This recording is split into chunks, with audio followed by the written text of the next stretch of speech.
biggest losers for the Browns in free agency as well then. Yeah, the Browns brought in Jameis Winston and Tyler Huntley when DTR in August was the backup quarterback. That's a concern, right? That is a concern. Me, somebody who was on the side of DTR during the season, that is a concern if you are a fan of DTR and you want to stay on the Cleveland Browns.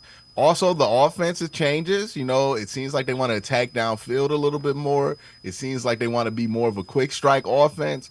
That's not the strength of DTR. And part of me wonders, is he not the mode of quarterback that they're really looking for anymore? And does that leave him as an odd man out in this situation? Because you look at Jameis and Deshaun, similar play style. You look at Jameis, Deshaun, and Tyler Huntley, they get there differently, but when they throw the ball, they have similar thought processes and how they like to go through it. And then you look at DTR, and he's completely different than all of these other guys, which tells me that I don't know if his plans, if there's long-term plans anymore for DTR on the Cleveland Browns. And I know some people think that Tyler Huntley is a camp arm. Jeff Driscoll is a camp arm. Tyler Huntley is definitely not a camp arm. He's somebody who backed up, did a good job of backing up one of the best quarterbacks in the league, and also one of the quarterbacks who missed the most games in the league. So, a very experienced backup quarterback there. So, he's not here to be inactive on game days. He's going to be the third quarterback. And I think that the question is, will they carry DTR? Will he be inactive? Will they carry 4? Or are they going to try to trade him, or are they going to try to sneak him onto the practice squad?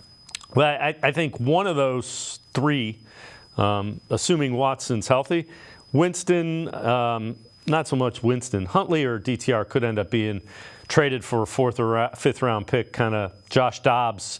If somebody comes calling late in camp, it's an asset. It's an asset for Andrew Berry.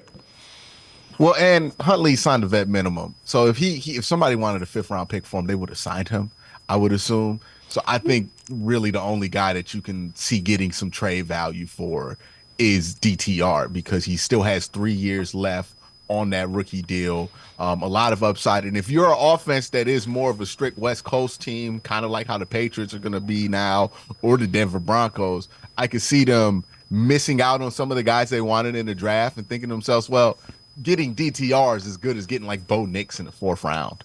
Right. Or injury. If somebody gets injured, Tyler Huntley's sitting there. That's kind of, they thought Kyler Murray was going to be ready until Kyler Murray wasn't ready, and then they traded for Joshua Dobbs last year.